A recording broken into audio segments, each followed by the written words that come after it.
Ngayon sa Kitchen Hit It, let's experience sinigang in a different way. Sinigang na pula, ang sinigang na nilagyan ng tomato sauce. Dapat ihanda ang pangsigang. Sibuyas, okra, gabi, radish, kangkong, finger chili, patis, sinigang mix, at tomato sauce. Huwag kalimutan ang pork belly. Ang tomato sauce na siyang nagbibigay ng kakaibang lasa sa sinigang ay sagana sa vitamins A, C, and K at mayroon din itong fiber. Healthy, di ba? Para sa isang masarap at mainit na sinigang na pula, ituturo yan ngayong umaga sa Kitchen Hit It. Narinig nyo na yon, sinigang na pula. Para ituro sa atin yan, kasama natin si Miss Virgie Pascual. Good morning, Miss Virgie. Good morning. Ayan, paano ba lutuin itong sinigang na pula? Ako, first time ko dito makita. Actually, the usual siya, traditional. Kaya lang pinalitan natin ang kamatis ng tomato sauce. Kaya siya naging pula. So, lahat sama-sama lang, yung water, yung ating pork. Okay. And then itong tomato sauce. Oho. Ayan. Yung ganyan ba, Miss Virgie, pag kunwari nilagay ko na yung mga sangkap, pwede ko siya iwan muna? Pwede. No, babalikan ko Up na lang. to 30 minutes kasi ang pagpapakulo para lumambot yung ating pork. Sa bagay.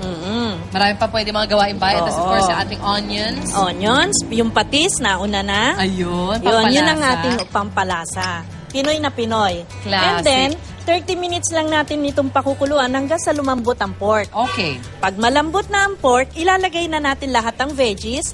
Since pre-cook na yung ating pork, lalagay na natin siya. Very good. And of course, yung usual veggies natin yan, yung mga talong. Talong. Pwede rin ang okra. Yun. Ang gabi. Labanos. Labanos. Okay, kung pwede itong gawin, sinigang na pula, no? Gamit yung baboy yung ginamit natin. Pwede rin ba ito sa baka, sa isda, Oo sa naman, hipon? pwede. Kaya yung duration lang ng pagpapakulo ng baka, medyo mas matagal kesa sa pork natin. Ayun. And of course, good for how many yung ganyang karaming Ito ay good sinigang? for 5 to 6. Nice. So, gagastos ka ng mga 200 to 250. Okay. So, ang per serving natin, aabot lang ng 40 to 50 pesos. Okay, that's not bad. Tsaka syempre, perfect yung ganitong masabaw pagdating sa panahon ng tag-ulan na hindi na talaga natin maikakaila dahil in-announce na panahon na talaga ng tag-ulan. So, mas madalas na tayong kakain ng mga sabaw. And of course, yung ating sinigang mix. Oo, ito na ngayon ang gamit natin. Convenience food na talaga. Yes. Hindi na katulad noong araw na piga-piga, magpapakulo piga-piga. Oo. Nakakamiss din yung paminsan-minsan. Pag may time, di ba?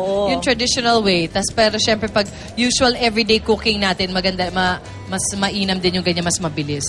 And of course, the sili. Yan. So, 5 to 10 minutes. Tapos luto na siya. Oh, wonderful. Thank you so much, Miss Virgie Pascual. At ito na ang ating finished product, ang ating sinigang na pulaya. Pag nakita ninyo, medyo malapot-lapot. Ayan. It's actually basically sinigang, pero nilagyan nga ng tomato sauce. Maraming salamat sa iyo, Miss Virgie. Good idea para dun sa mga family sa medyo nagsasawa na lagi naman sa ating di ba, menu ang sinigang. Maiba naman ng konti gawin nating sinigang na pula.